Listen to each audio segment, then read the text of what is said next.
Dena Devanka kecewa Jonathan Frizzy belum lunasi SPP sekolah anak. Dena Devanka kecewa dengan Jonathan Frizzy yang belum melunasi SPP alias uang sekolah anak-anaknya. Dena Devanka mengaku harus berjuang sendirian untuk membayar SPP sekolah anak-anaknya.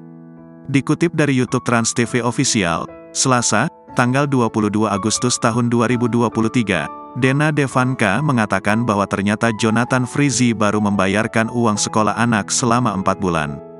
Uang sekolah 8 bulan terakhir dia merasa dia di mana-mana bilang sudah dilunasi. Ternyata belum, cukupnya hanya untuk 4 bulan pertama, terang Dena Devanka. Selain itu, Dena Devanka juga menyampaikan pernyataan Jonathan Frizzy soal memasrahkan biaya sekolah kepadanya. Karena saya minta pertanggungjawabannya, dia bilang, sekolah ini kan pilihan kamu, ya udah kamu yang bayar, ya udah aku bayar, ungkapnya. Lebih lanjut, Dena Devanka menegaskan dirinya tak mempermasalahkan tanggung jawabnya untuk membayarkan biaya sekolah anak-anak. Namun, Dena Devanka ingin Jonathan Frizzy tak ikut campur lantaran ia merasa sejak awal lebih banyak mengambil peran perihal sekolah anak.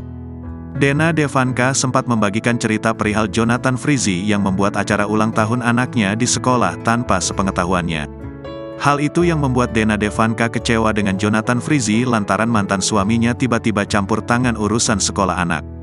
Aku sih nggak masalah ya membayar uang sekolah, alhamdulillahnya ada rezeki anak. Aku tidak mempermasalahkan hal itu, tapi jangan ikut campur di urusan sekolah, tegasnya. Dena Devanka tak ingin Jonathan Frizzy tiba-tiba ikut campur tanggung jawabnya tersebut.